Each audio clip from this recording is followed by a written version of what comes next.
mentioned, telling that story, like your first ever comedy That's show. right. So how did that play out? Me and you, I remember talking to you about that earlier because I was like, man, I read this book and I was thinking about it. So my first time, it's the weirdest thing. So I lived in Joplin, Missouri, and they had a comedy club in Miami, Oklahoma, which we drive through all the time, All the time. which is like 40 minutes away from Joplin. And so I was working for my dad doing construction, and my cousin was working with me, and he's like, "Hey, they do open mic nights at this club in Miami, Oklahoma, and the first 20 people who sign up go up there, and the top three win money." And like I was thinking about it, and I was already making videos at this point for like I was probably making videos for like 4 weeks, 5 weeks. So it was like a month into making videos, and I was like, you know Mm. what? I was like, I think I'm gonna go down there and try it.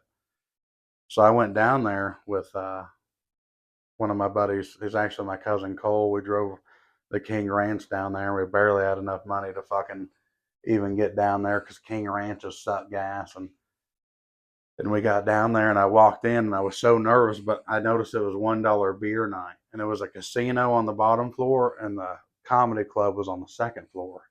So we just started sucking down $1 beers. And I'll shit you not, more family than I've ever had at a show showed up to my very first show. I Really? got people in my family who showed up to my first show who have never been to one of my shows ever other than that. Is it? Because I felt like I don't know. I don't know why people were showing up, but even Aunt Rhonda walked in. She's like, "Oh, we're here. We're ready." I mean, both sides of the family fucking showed up. So we get down here, we're drinking dollar beers. I go upstairs. I'm nervous as hell, and my dad's more nervous than me, which is what fucking freaked me out. Because my dad's like, "Are you sure you want to do this? Are No, you sure yeah. you want to do this?" I I gotta fucking guarantee do it.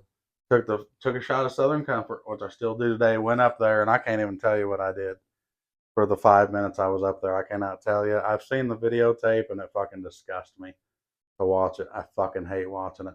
But I went up there, did my set, got off, and people laughed while I was up there. So I was like, okay. I was like, I think I can do this. And then I just kept doing it. I kept going back to that same comedy club. I met Gracie, and we had this little shitbox Mazda that fucking would overheat. We had gallons of water we'd put in the back seat floorboard because we'd stop every 30 minutes. We'd fill the radiator up with cold water so that it would stay hot or not hot until we got there.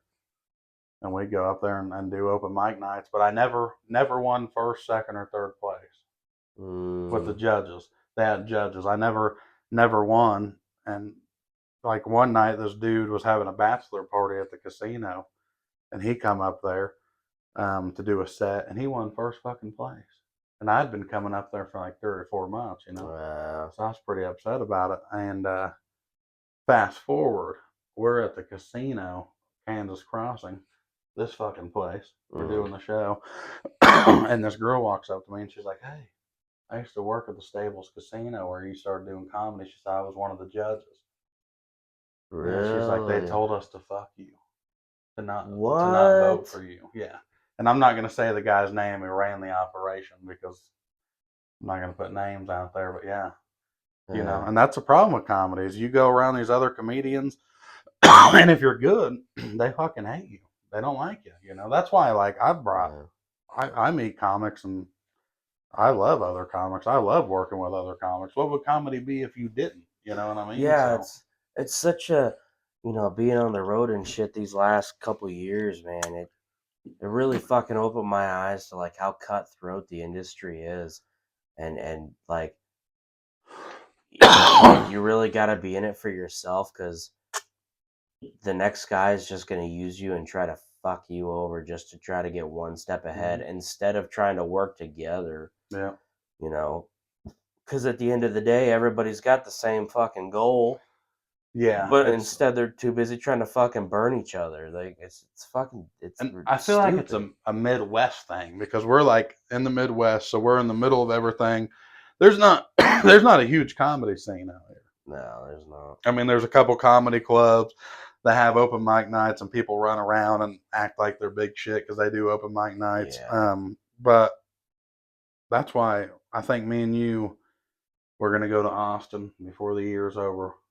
See what the fuck's happening. We're gonna hit the mothership. We're gonna hit some other spots. Mm. Fuck them.